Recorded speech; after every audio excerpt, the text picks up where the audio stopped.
Perkenalkan, nama saya Mayang Sari. Saya di sini akan mempresentasikan tentang kesucian hati menurut pandangan umat Kristiani. Kata kesucian berasal dari kata suci yang mengandung banyak arti. Di antaranya ada murni, putih, bersih, tanpa noda, dan juga kudus. Dalam pembahasan ini, kesucian berkaitan erat berhubungan dengan soal ibadah. Di sini saya akan membacakan satu ayat Alkitab yang berhubungan dengan kesucian. Bunyi ayatnya seperti ini. Berbahagialah orang yang suci hatinya, karena mereka akan melihat Allah. Matius 5 ayat 8. Dari ayat tersebut, Tuhan Yesus ingin membebaskan umat manusia dari sifat-sifat orang Farisi. Orang-orang Farisi ini sangat menekankan tentang kesucian lahiriah saja. Kesucian lahiriah yang dimaksud di sini adalah kesucian yang hanya ditunjukkan oleh mereka tetapi tidak tulus dari hati.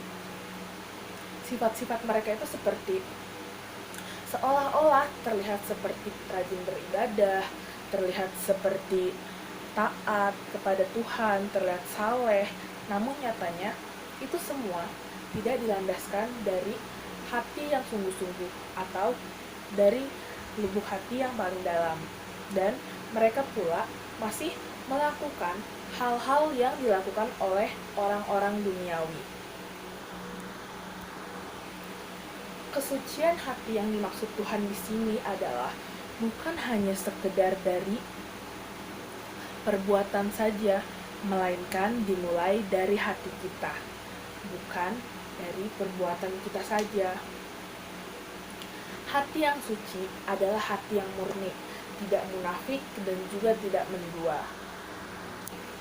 Orang yang suci di sini adalah orang yang murni hatinya, yang tidak bersandiwara atas segala kesalehan dan ketaatannya, dan semua itu benar-benar mengalir dari dalam lubuk hatinya. Orang yang suci juga melakukan ibadah bukan semata-mata hanya karena rutinitas atau karena kebiasaan, melainkan motivasinya adalah menyenangkan dan mentaati aturan-aturan Tuhan. Kesucian hati bukan hanya kunci untuk mendapatkan kebahagiaan. Kesucian hati di sini juga dapat digunakan sebagai kunci untuk melihat Tuhan.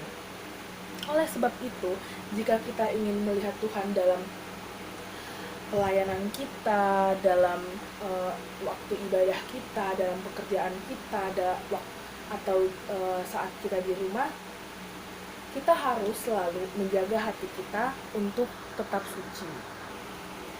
Oleh sebab itu, hendaklah kita berhenti melakukan kepalsuan, melakukan kejahatan, melakukan hal-hal yang dilarang oleh Tuhan. Karena kita harus selalu menjaga kesucian kita agar kita dapat bertemu dengan Tuhan nanti.